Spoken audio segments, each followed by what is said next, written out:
Hey guys, and welcome back if you're new here. My name is Ellen Henry and I'm a circus performer and a coach. And today I'm coming at you with a video all about some of the things that are just out there that aren't the best pieces of advice to follow to trying to get your handstand, because handstands is heavily based on technique, and you want it to be based on technique because that means you are safely learning the skill and it prevents injuries. So stay tuned because that's what we're going to be covering in today's video. But first off, just letting you guys know, I now have a free handstand guide for you.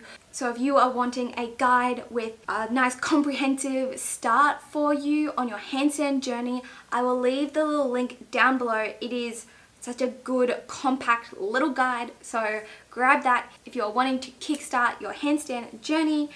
And I also have a newsletter where I keep you guys updated when I do make new guides or release anything and keep you updated with what's happening. So I'll also leave a little link if you want to sign up for my newsletter. But with that out of the way, let's dive into this video.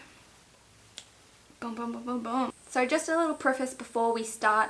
I have had 8 years experience in gymnastics, so I have that foundation of good technique, and then I have 7+ years, I don't even know, of circus training, which helped me to sort of hone in, actually understand why I was doing things and progress into that more advanced level. I also went to a circus university and got my bachelor's there, so I also have that certification.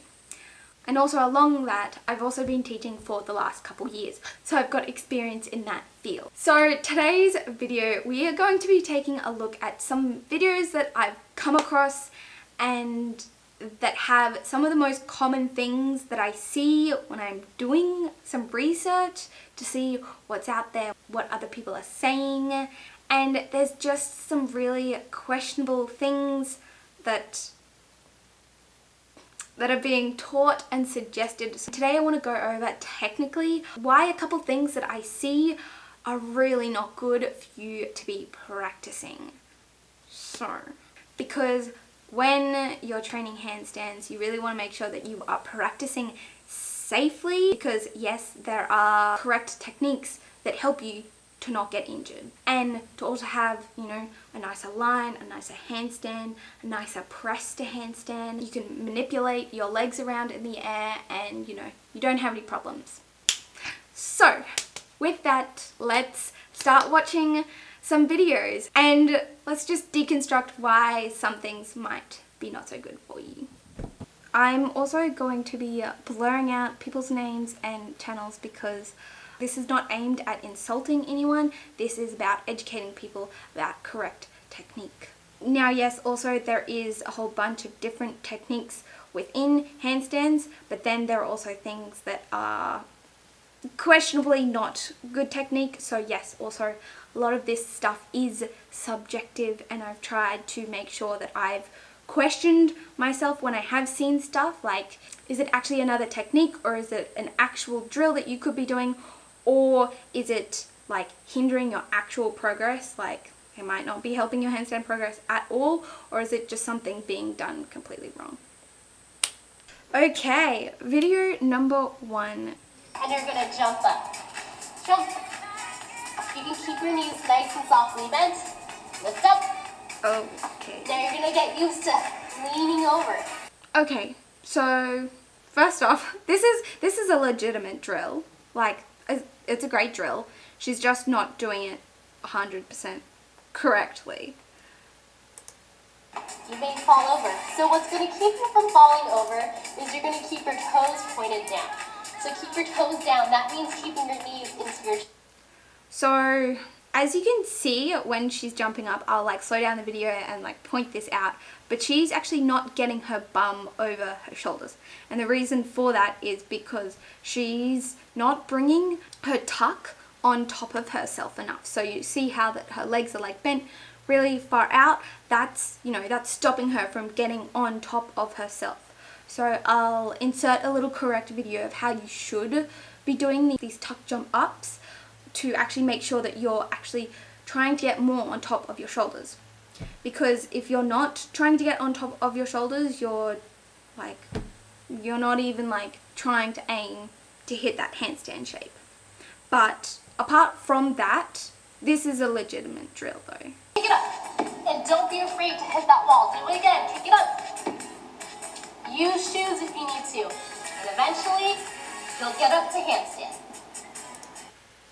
Okay, so while kick-ups against the wall is good to start to progress you to getting your legs on top of yourself, subjectively, I actually don't believe in doing back to the wall holds anymore because it's not beneficial to get the correct alignment. Now, if you do watch a bit of like handstand videos on YouTube, you might have already come across this a couple times where people say that you shouldn't do back to the wall, and that's just because you can't, like, even with your hands super close to the wall, you can't get the correct alignment without bringing your feet like off the wall and into that handstand alignment, because with your feet on the wall you're actually just at this angle. So like as you can see with her handstand, her bum isn't over the top of her shoulders. Stay tuned for next week's video as I will be covering how to handstand at the wall correctly and some good drills to do at the wall. And if it is, you know, into the future and I have posted that video, I will leave a little card up below. And I will leave a little card up above. Up below. Okay. We're going to start right here, and you're just going to push up. You can bend your knees here, you can feel close. This is a great way of feeling the range of motion instead, and it's a great way to feel how much pressure goes into your wrists. Okay, if you are at this stage of trying handstands where you're starting to, you know, walk yourself up onto a wall, I would have hoped that you have done some like preparation drills like on the ground, you know, the jump ups and tuck ups, and I would have hoped that you would have gotten a bit of a feel of how much weight goes into your wrists and that it wouldn't be as much of a shock when you get to this stage.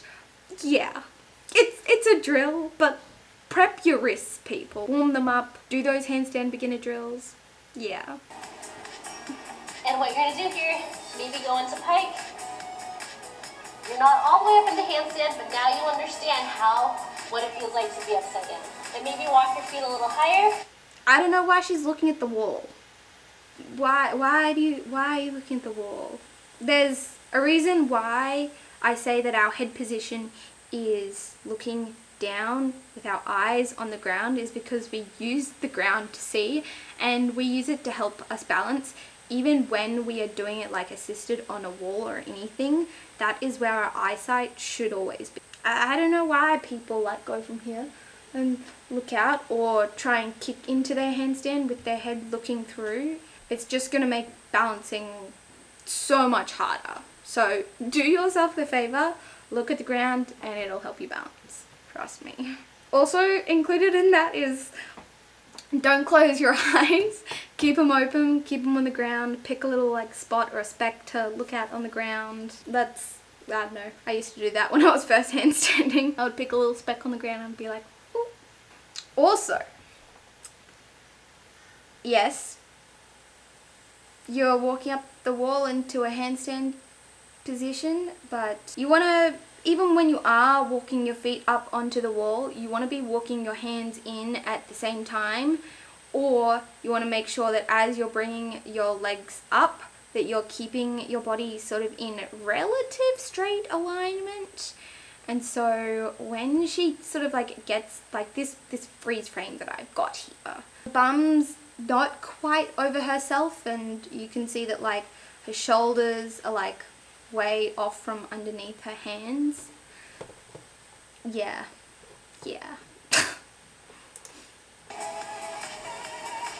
And you're almost into handstand.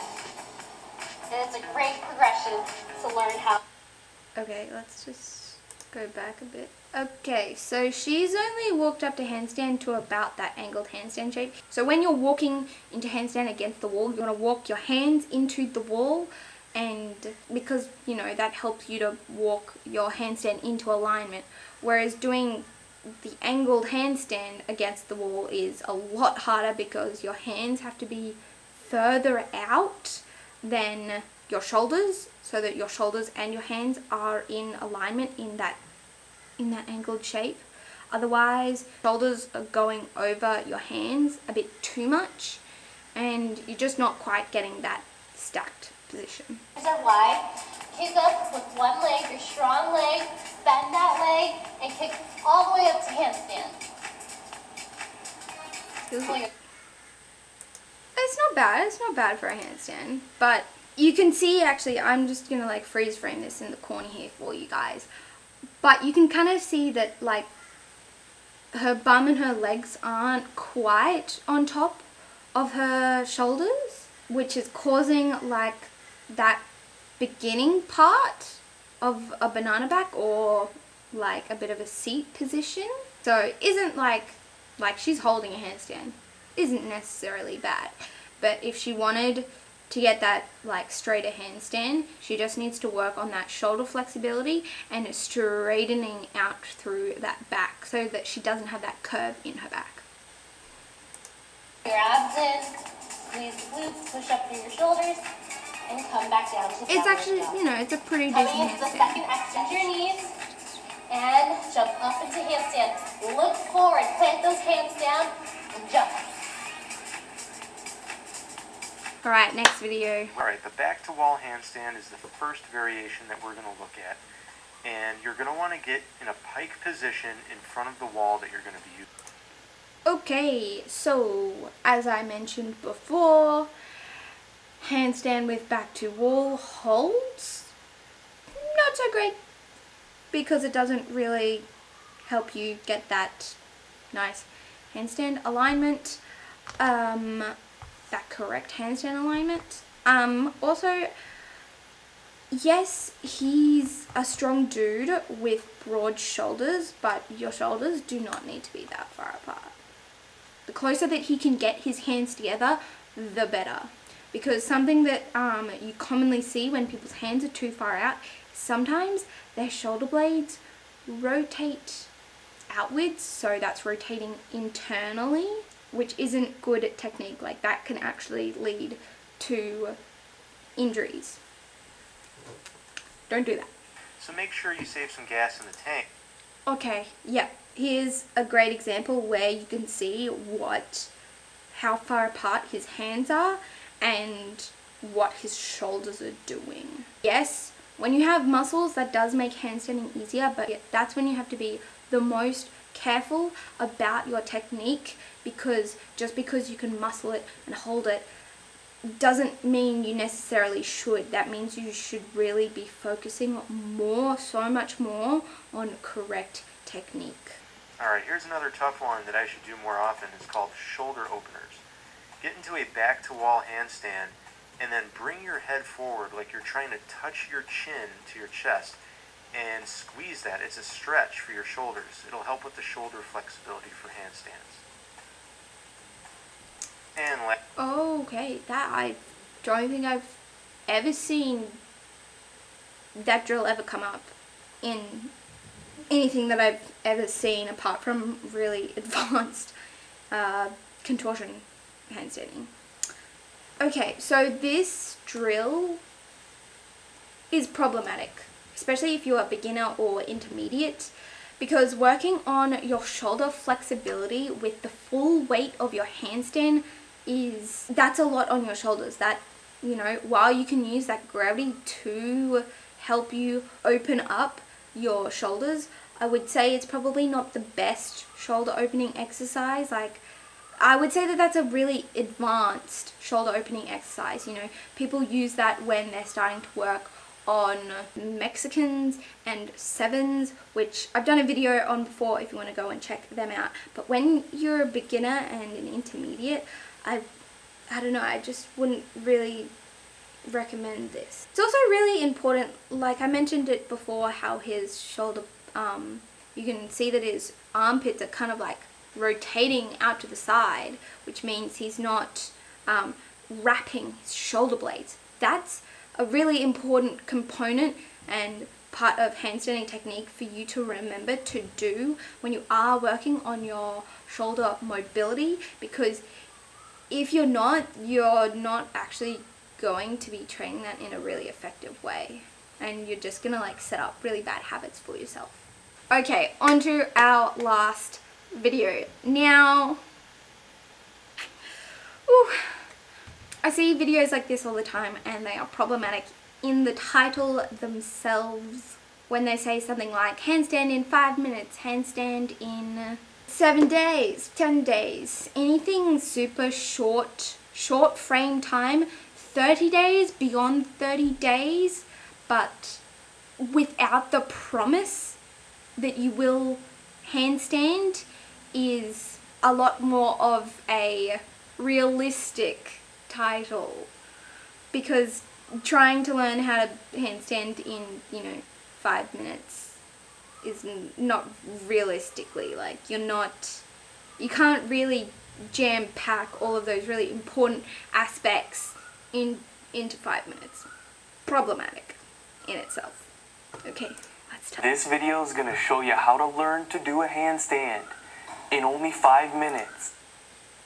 Wow, I can see so much already just from that first 7 minutes. Guys, if you ever come across a video like this and in the first 7 minutes you see something like this, click away. Click away. Sorry, let me rephrase that. You could learn a handstand in 5 minutes. It might not be a very good one though.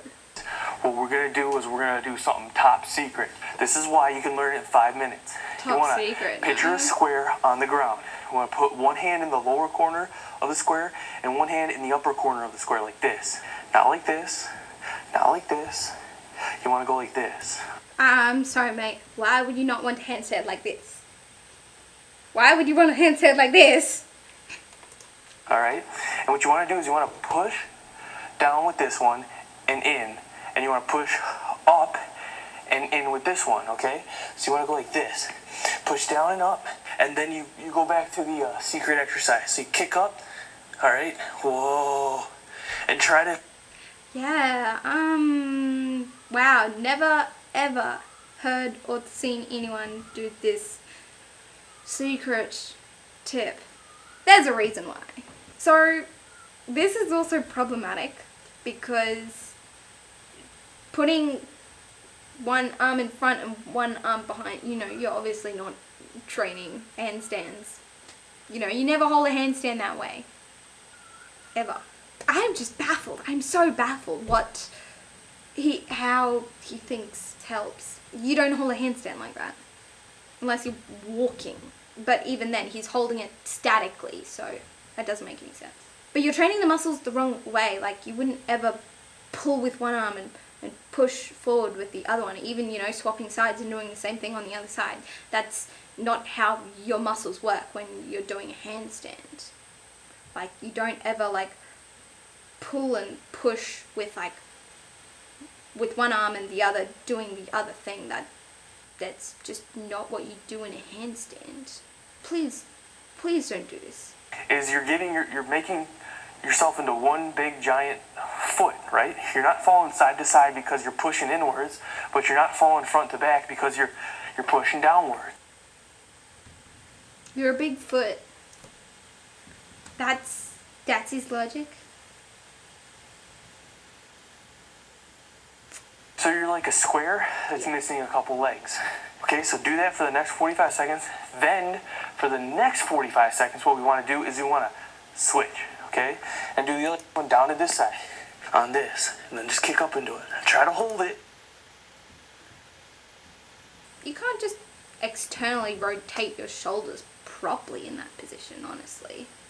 It's a bit hard to see, his shoulders with his shirt down. Alright, bring in your... Also, closed shoulders, that's a really common thing for males that are have a lot of muscle in their upper body. This drill, it's always going to have one shoulder more closed than the other with one in front of the other. yeah, it just kind of doesn't help that shoulder mobility either. So you want to run and walk your hands, all right? You're getting used to walking on your hands and moving your balance around. Wow, okay. Yes, you would try to walk if you wanted to learn how to walk in a handstand. Also, you don't want to practice shifting your weight in this regard. Like, you want to try and feel that weight distribution on your hands, and you want to learn how to like grip and balance, not shift that weight, unless you specifically want to learn how to walk in a handstand. Number 2, wow, his leg tension, there is none. The reason why you want to have leg tension is because the more floppy the rest of your body is, the harder it makes for you to balance, because if you have so many different limbs flopping out, you just can't, you have so much more to balance. Whereas if your like legs have tension and are tight and come together, then you just have like one unit to balance, and you just have like general muscle engagement. Walk too much like those walking wheelbarrows, all right? But if you need to... Why did we just practice the walking wheelbarrows if we now don't want to walk? Like, You can walk, okay? So throw yourself up. Doesn't matter. Legs spread. Legs in. Legs up. Remember though, if you start... oh, wow. Yeah, you really want to be moving your legs around that much when you're first starting to handstand. When you're first learning to handstand, you want to try and aim to hold that straight legs together, handstand shape, and then, you know, when you have a bit of a grasp on that, then you can go for like straddle or like splits or something else. It's, you know, there's a bit of a natural progression to these things. You need to shift your balance, but... wow, this guy also has his hands a bit too wide. It also looks like he's a little bit like lopsided, maybe. It's hard to tell with his shirt. Yeah, I think he's a bit twisted. Also, it's very hard to know with his shirt, as I said before, but I think he's not pushing up through his scapulars, like he's dropping a little bit in that because he has that muscle strength. He can just muscle out and hold that there, compared to like actually pushing the ground away and elevating those scapulars. Okay, just 3 videos. I'm hoping that did not go for too long. If it did, I hope you enjoyed watching me hopefully educate you guys on some things that you shouldn't do, even though you do see them. Like, you need to be wary when you find stuff online. Like, anyone can upload something online, and you just need to be wary about that kind of thing. Find people that you like trust online and you feel like give actually really valuable information and education on things that are physical. And as always, if you did like this video, please give it a like. It's about to rain. That's why it got so dark. And hit that subscribe button if you want to see more, and that little notification bell if you want to be notified anytime I upload a new video, which is usually once a week on Sundays, sometimes except for holidays and because I need a mental health break. But that's life. That's what we do. And I'll see you guys next time. Bye!